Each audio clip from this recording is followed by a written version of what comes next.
ಸನ್ಮಾನ್ಯ ಘನವೆತ್ತ ರಾಜ್ಯಪಾಲರ ಹತ್ರ ನಾವು ಸಂಜೆ 6 ಗಂಟೆಗೆ ಭೇಟಿಯಾಗಿದ್ವಿ. ವಿವರವಾದ ಚರ್ಚೆಯನ್ನು ಮಾಡಿದ್ವಿ. ನಾಳಿನ ಜಂಟಿ ಸದನ ಏನು ಕರೆದಿದ್ದಾರೆ ಅವ್ರಿಗೆ ಬರೋದಕ್ಕೆ ಆಹ್ವಾನವನ್ನು ನೀಡಿದ್ವಿ, ವಿನಂತಿ ಮಾಡಿದ್ವಿ. ನಾಳೆ ಅವರು ಬರಬೇಕು ಅಂತ ಅಪೇಕ್ಷೆಯಲ್ಲಿ ನಾವಿದ್ದೇವೆ. ಕೆಲವು ಅಂಶಗಳ ಬಗ್ಗೆ ಅವರು ರಿಸರ್ವೇಷನ್ ಇದ್ದು ಅವುಗಳನ್ನು ಆಲಿಸಿದ್ವಿ. 1-2 ಅಂಶಗಳಲ್ಲಿ ಶಬ್ದಗಳ ಬಳಕೆ ಬಗ್ಗೆ ಅವ್ರದ್ದು ತಕರಾರುಗಳಿದ್ದು ಕೆಲವುಗಳನ್ನು ಅದೇನು ನಾವು ಸೂಕ್ತವಾಗಿ ಮಾಡಿಫೈ ಮಾಡಬೇಕು ಅಂತ ಅವರು ಅಪೇಕ್ಷೆ ಮಾಡಿದರು. ಅವುಗಳನ್ನು ಮಾಡಿಫೈ ಮಾಡಿದ್ದೇವೆ.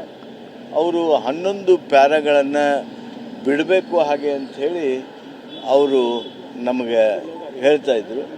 ಇದು ನಮ್ಮ ಕ್ಯಾಬಿನೆಟ್ ನಿರ್ಣಯ, ಸರ್ಕಾರದ ನಿಲುವು, ಸರ್ಕಾರದ ನಿರ್ಣಯದಂತೆ ಸರ್ಕಾರದ ಕಾರ್ಯಕ್ರಮಗಳ ಬಗ್ಗೆ, ನಮ್ಮ ರಾಜ್ಯಕ್ಕೆ ಆಗಿರ್ತಕ್ಕಂಥ ಅನ್ಯಾಯದ ಬಗ್ಗೆ ನಾವು ಹೇಳಲೇಬೇಕಾದದ್ದು ನಮ್ಮ ಕರ್ತವ್ಯ.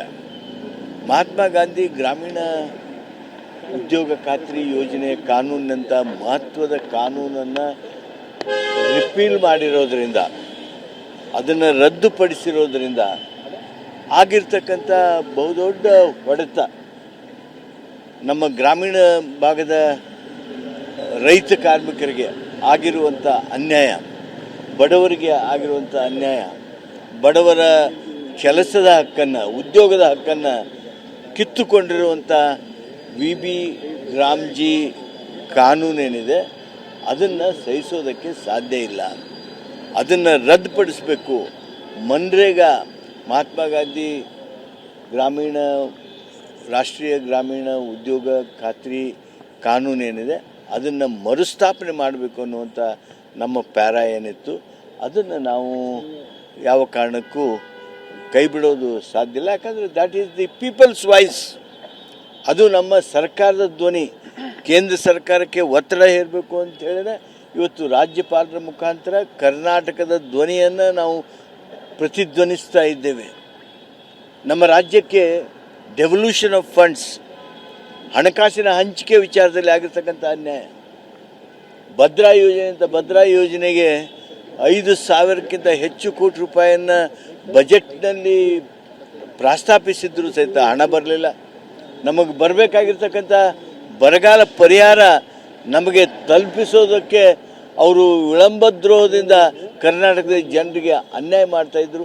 ಇವೆಲ್ಲವುಗಳ ಬಗ್ಗೆ ನಮ್ಮ ರಾಜ್ಯದ ಧ್ವನಿಯಾಗಿ ರಾಜ್ಯ ಸರ್ಕಾರ ತಯಾರು ಮಾಡಿರ್ತಕ್ಕಂಥ, ಸಿದ್ಧಪಡಿಸಿರ್ತಕ್ಕಂಥ ಏನು ಭಾಷಣ ಇತ್ತು ಆ ಭಾಷಣವನ್ನು ಸನ್ಮಾನ್ಯ ಘನವೆತ್ತ ರಾಜ್ಯಪಾಲರು ಓದಬೇಕು ಅಂತೇಳಿ ನಾವು ಬಯಸ್ತಾ ಇದ್ದೇವೆ. That is nothing but the mandate of constitution of India. 126(1) ಅನುಚ್ಛೇದದಲ್ಲಿ 1761 ಅನುಚ್ಛೇದ ಏನಿದೆ ಅದರಲ್ಲಿ ಸ್ಪಷ್ಟವಾಗಿದೆ, ಸರ್ಕಾರ ಈ ಒಂದು ಭಾಷಣವನ್ನು ಸಿದ್ಧಪಡಿಸ್ತದೆ, ರಾಜ್ಯಪಾಲರ ಮುಖಾಂತರ ಸಂದೇಶವನ್ನು ದೇಶಕ್ಕೆ, ರಾಜ್ಯಕ್ಕೆ, ಜನರಿಗೆ ಮುಟ್ಟಿಸುವ ಪ್ರಯತ್ನ ಮಾಡ್ತದೆ. ಇದು ಸಂವಿಧಾನಬದ್ಧವಾಗಿರ್ತಕ್ಕಂಥ ಹಕ್ಕು ಸರ್ಕಾರಕ್ಕೆ. ಆ ಹಕ್ಕು ಮೊಟಕುಗೊಳಿಸೋದಕ್ಕೆ ಯಾವುದೇ ಕಾರಣಕ್ಕೆ ಅವಕಾಶ ಇಲ್ಲ. ಆದ್ದರಿಂದ ಅವರು ಏನು ಕೆಲವು ರಿಸರ್ವೇಷನ್ಸ್, ಪಬ್ದದ ಬಗ್ಗೆ ಅವರು ನಮ್ಮ ಜೊತೆಗೆ ಚರ್ಚೆ ಮಾಡ್ತಿದ್ರು, ಅವನ್ನ ತಿದ್ದುಪಡಿ ಮಾಡ್ತಕ್ಕಂಥದ್ದನ್ನು ಮಾಡೋದಕ್ಕೆ ಒಪ್ಕೊಂಡಿದ್ದೇವೆ. ಆದರೆ ಅವರು ಯಾವನ್ನು ಬಿಡಬೇಕು ಅಂತಾರೆ, ಯಾವುದು ರಾಜ್ಯದ ಹಿತ ಕಾಪಾಡೋದಕ್ಕಾಗಿ ನಾವು ಅವು ಇರಬೇಕು ಅಂತೀವಿ, ಅದು ಕ್ಯಾಬಿನೆಟ್ ನಿರ್ಣಯ. ನಾವು ಸಾಯಂಕಾಲ ಹೋದಾಗ ಮಾನ್ಯ ರಾಜ್ಯಪಾಲರ ಜೊತೆಗೆ ಚರ್ಚೆ ಮಾಡಿದಾಗ ಅವರು ಈ ಅಂಶಗಳನ್ನು ಬಿಡೋದ್ರ ಬಗ್ಗೆ ಹೇಳಿದರು. ಅಂತಿಮವಾಗಿ ನಾವು ಮುಖ್ಯಮಂತ್ರಿಗಳ ಜೊತೆ ಚರ್ಚೆ ಮಾಡ್ತೀವಿ, ಆದರೆ ನಮ್ಮ ಸರ್ಕಾರದ ಒಪ್ಪಿಗೆ ಇಲ್ಲ ಅನ್ನೋದ್ರ ಬಗ್ಗೆ ಸೂಚ್ಯವಾಗಿ ಹೇಳಿದ್ವಿ. ಮುಖ್ಯಮಂತ್ರಿ ಹತ್ರ ಬಂದು ನಾವು ಈಗಾಗಲೇ ಚರ್ಚೆ ಮಾಡಿದ್ದೇವೆ. ಸನ್ಮಾನ್ಯ ಮುಖ್ಯಮಂತ್ರಿಗಳು ಏನು ಕ್ಯಾಬಿನೆಟ್ ನಿರ್ಣಯ ಇದೆ, ಏನು ರಾಜ್ಯ ಸರ್ಕಾರ ಬಡವರ ಸಲುವಾಗಿ, ಕಾರ್ಮಿಕರ ಸಲುವಾಗಿ, ನಮ್ಮ ರಾಜ್ಯದ ಆದಾಯದ ಸಲುವಾಗಿ ಧ್ವನಿ ಎತ್ತಬೇಕು ಅನ್ನುವಂಥ ನಿರ್ಣಯ ಮಾಡಿದ್ದೇವೆ. ಆ ಭಾಷಣವನ್ನು ರಾಜ್ಯಪಾಲರು ಓದಬೇಕು ಹಾಗೆ ಅಂಥೇಳಿ ನಾವು ಅವ್ರಿಗೆ ವಿನಂತಿ ಮಾಡ್ತಕ್ಕಂಥದ್ದು ಇದೆ. ಮಾನ್ಯ ಕಾನೂನು ಮಾರ್ಗದರ್ಶಕರು, ಸಲಹೆಗಾರರಾದ ಪೊನ್ನಣ್ಣವರು ಏನು ಕೆಲವು ತಿದ್ದುಪಡಿ ಮಾಡಿದ್ದೇವೆ ಅದನ್ನು ರಾಜಭವನದ ಸಂಬಂಧಿತರಿಗೆ ಹಂಚಿಕೆ ಮಾಡಿಕೊಳ್ಳೋದಕ್ಕೆ ರಾಜ್ಯಪಾಲರ ಭೇಟಿಯಾಗೋದಕ್ಕೆ ಹೋಗಿದ್ದಾರೆ. ನಾಳೆ 11 ಗಂಟೆಗೆ ಜಂಟಿ ಅಧಿವೇಶನ ಪ್ರಾರಂಭ ಆಗಲಿದೆ. ಸನ್ಮಾನ್ಯ ಮುಖ್ಯಮಂತ್ರಿಗಳು, ಸ್ಪೀಕರು, ಕೌನ್ಸಿಲ್ ಚೇರ್ಮನ್ರು, ಸಂಸದೀಯ ವ್ಯವಹಾರದ ಸಚಿವನಾಗಿ ನಾವೆಲ್ಲ 10:50ಕ್ಕೆ ಅವ್ರನ್ನ ಬರಮಾಡ್ಕೊಳ್ತೀವಿ. 11ಕ್ಕೆ ಸನ್ಮಾನ್ಯ ರಾಜ್ಯಪಾಲರು ಬಂದು ರಾಜ್ಯ ಸರ್ಕಾರ ಸಿದ್ಧಪಡಿಸಿರ್ತಕ್ಕಂಥ ಆ ಭಾಷಣವನ್ನು ಸಂವಿಧಾನದ ಬದ್ಧವಾಗಿ ನಮಗೆ ಇರ್ತಕ್ಕಂಥ ಹಕ್ಕಿನಿಂದ ನೀಡಿರುವ ಆ ಭಾಷಣದ ವಿವರಗಳನ್ನು ಮಾನ್ಯ ರಾಜ್ಯಪಾಲರು ಓದ್ತಾರೆ ಅಂಥೇಳಿ ನಾನು ವಿಶೇಷವಾಗಿ ಅಪೇಕ್ಷೆ ಮಾಡ್ತೀನಿ, ಅವ್ರಿಗೆ ವಿನಂತಿ ಮಾಡ್ತೀನಿ. ಮೂರು ವಿಷಯ ಸರ್.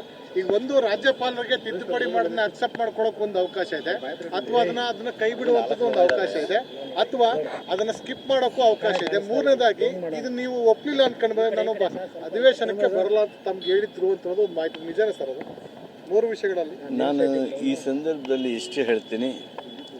176(1) ಪ್ರಕಾರ, ಸಂವಿಧಾನದ ಇನ್ನಿತರ ಅನುಚ್ಛೇದಗಳ ಪ್ರಕಾರ ರಾಜ್ಯಪಾಲರೇ ಈ ಅಧಿವೇಶನವನ್ನು, ಜಂಟಿ ಅಧಿವೇಶನವನ್ನು ಕರೆದಿರುವ ಹಿನ್ನೆಲೆ ಒಳಗೆ ಅವರು ಇದರಿಂದ ಅಬ್ಸ್ಟೇನ್ ಆಗ್ತಕ್ಕಂಥದ್ದು, ಹೊರಗುಳಿತಕ್ಕಂಥದ್ದು, ಅದು ಸಂವಿಧಾನಕ್ಕೆ ಸರಿಯಾದ ಹೆಜ್ಜೆ ಆಗೋದಿಲ್ಲ, ಸಂವಿಧಾನ ದ್ರೋಹದ ಹೆಜ್ಜೆ ಆಗ್ತದೆ.